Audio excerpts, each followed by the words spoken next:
Hi guys, মই নতুন এটা ভিডিঅ' লৈ আপোনালোকৰ ওচৰলৈ আকৌ আহিছোঁ।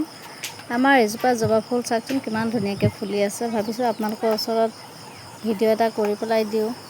চাওকচোন কিমান ধুনীয়াকৈ ফুলি আছে, দেখিছেনে? জবা ফুলজোপা গুলপীয়া কালাৰ হয়। চাই বাৰু কেনেকুৱা লাগিছে ক'বচোন। আৰু আমাৰ ঘৰৰ পিছফালে পুখুৰীতে এনেকুৱা ফুল ফুলি আছে পানীতে। অকণমান ভিডিঅ' কৰিলোঁ। এয়া হ'ল মেটেকা ফুল, চিনি পায়নে নাপায় জানো আপোনালোকে।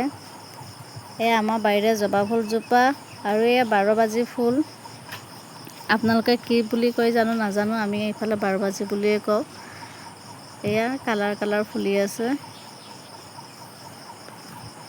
আমাৰ বাৰীৰ ফুলখিনি দেখাইছোঁ। যদি ভিডিঅ'টো ভাল লাগিছে তেতিয়াতো লাইক এটা কৰিবলৈ নাপাহৰিব।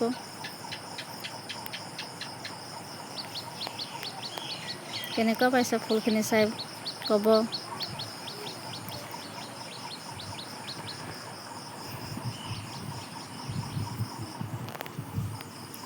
আৰু এল'ভেৰাখিনি চাবচোন, এজোপা এল'ভেৰা কেনেকুৱা জাতৰ, কিমান ডাঙৰকৈ হৈ আছে এজোপা এল'ভেৰা চাওকচোন, দেখিছে? এইজোপাৰ জাত বেলেগ, এইটো ডাঙৰ জাতৰ এল'ভেৰা হয়। তাক মই চৌকাতে ৰুই থৈছোঁ। এইটো চৌকা আছিলে আমাৰ, তাতে মই তাক ৰুই থৈছোঁ এল'ভেৰাজোপা।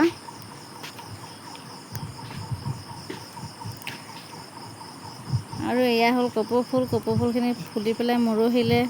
এতিয়া এইখিনি পাহাৰীয়া কপৌ ফুল ফুলি আছে, পাহাৰৰ পৰা আনিছোঁ মই। দেখিছেনে? পাহাৰৰ পৰা আনি এয়া ঘৰতে ৰুইছোঁ, এতিয়া ধুনীয়াকৈ ফুলি আছে। এইটো এজোপা বেলেগ জাতিৰ জবা ফুল। কালাৰটো চাওকচোন কিমান ধুনীয়া, দেখিছেনে? কালাৰটো ভাল লাগিছে নাই ক'বচোন। আজিলৈ ভিডিঅ'টো ইমানেই আছিলে, বাই।